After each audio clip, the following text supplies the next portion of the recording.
टीला जी की प्रसिद्धि धीरे धीरे बढ़ने लगी। बहुत से साधु संत आकर इनके दर्शन करते। महात्मा लोग इनसे कहते कि महात्मा टीला जी, आप गायत्री जप भजन साधन शास्त्र अध्ययन करके सिद्ध तो हो गए, परंतु किसी समर्थ सद्गुरु के चरणों में शरणागति जब तक नहीं होगी तब तक भक्ति और ज्ञान परिपूर्ण कदापि नहीं हो सकता। टीला जी उन संतों से कहते कि हमको शिष्य बनाने लायक गुरुजी मिले, तभी तो हम शरणागति ग्रहण कर सकेंगे। कुछ महात्मा टीला जी से कहते, हम बनाएंगे तुम्हें अपना शिष्य, और जैसे ही वह तुलसी का हीरा पहनाने और गोपी चंदन लगाने को हाथ बढ़ाते, उसी क्षण टीला जी जिस टीले पर बैठकर भजन करते वह आकाश की ओर ऊपर बढ़ने लगता। इस प्रकार से कोई संत उन्हें दीक्षा प्रदान ही नहीं कर सकते थे। गुरुजी रह जाते थे नीचे और टीला चला जाता था ऊपर। इस दृश्य को देखने बहुत से महात्मा पधारते थे।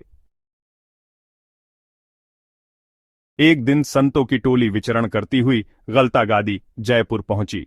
वहां सिद्ध महात्मा श्री कृष्णदास पयहारी जी महाराज विराजते थे।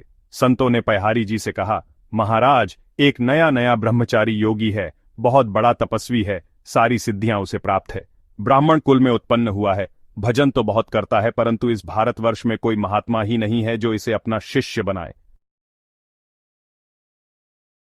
श्री कृष्णदास पयहारी जी बोले, जो साधुओं का ऐसा अपमान करता है उसे हम शिष्य कैसे बनाएं? हमें कोई शिष्य बनाने की लालसा थोड़े है। तब संतों ने पयहारी जी से कहा, महाराज, अपमान नहीं, उस बालक का भी विचार ठीक है। शिष्य से अधिक गुरु का सामर्थ्यवान होना आवश्यक है, तभी तो शिष्य अपने को गुरु के चरणों में समर्पण करेगा और तभी तो शिष्य गुरु के चरणों में श्रद्धा रख पाएगा। वह बालक इतने सिद्ध कोटि का हो गया है, तब वह किसके चरणों में अपना सर झुकाए? एक आप ही ऐसे सामर्थ्यवान महापुरुष है जो उसे अपना शिष्य बना सकते हैं।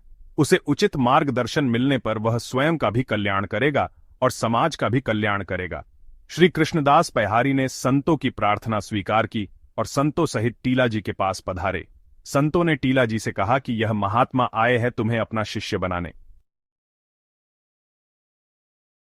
टीला जी ने देखकर पहचान लिया कि ये तो वही महापुरुष है जिनके हाथ फेरते ही हमारी बांझ गाय दूध देने लगी थी, और इन्हीं संत की सीत प्रसादी, झूठन प्रसादी से हमें समस्त सिद्धियां प्राप्त हुई थीं। टीला जी ने चरणों में प्रणाम किया। श्री कृष्णदास पयहारी जी, बेटा, शिष्य बनोगे? श्री राम मंत्र की दीक्षा और कंठी लोगे? टीला जी, हां, हमें कोई शिष्य बनाने वाला सामर्थ्यवान गुरु मिले तो शिष्य अवश्य बनूंगा। श्री कृष्णदास पयहारी जी, अब हम आ गए हैं, सावधान हो जाओ।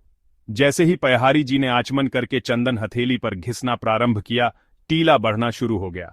टीला जितना बढ़ता था उससे ऊंचे हो जाते थे पयहारी जी महाराज। बहुत ऊंचाई पर जाकर पयहारी जी ने तिलक लगाया।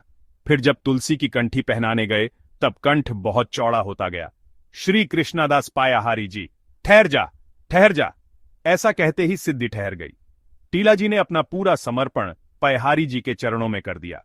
श्री कृष्णदास पयहारी जी महाराज ने उन्हें उपासना का रहस्य समझाया और श्री राम मंत्र राज की दीक्षा देकर उनका नाम श्री साकेत निवासाचार्य रख दिया। श्री साकेत निवासाचार्य जी ने बहुत दिनों तक गलतागादी जयपुर में रहते हुए श्री पयहारी जी महाराज की सेवा की। फिर उनकी आज्ञा लेकर भारत के संपूर्ण तीर्थों का परिभ्रमण एवं भगवत भक्ति का प्रचार किया। राजस्थान के प्रयागपुरा नामक ग्राम के पास टीला जी की भजन स्थली है। कोसों दूर तक रेतीला क्षेत्र है और पानी की कमी है। कहीं कहीं बस खेजड़ी के पेड़ है। एक ऊंचे रेत के टीले पर एक अत्यंत विशाल पीलू का वृक्ष है। यहीं पर एक गुफा है जहां टीला जी साकेत निवासाचार्य आसान लगाकर भजन किया करते थे। उन्होंने अंतर्ध्यान होने से पहले कहा था, टीला जी वीओ, जब तक यह पीलू का वृक्ष हरा भरा रहेगा तब तक समझना कि हम यही विराजमान होकर भजन कर रहे हैं।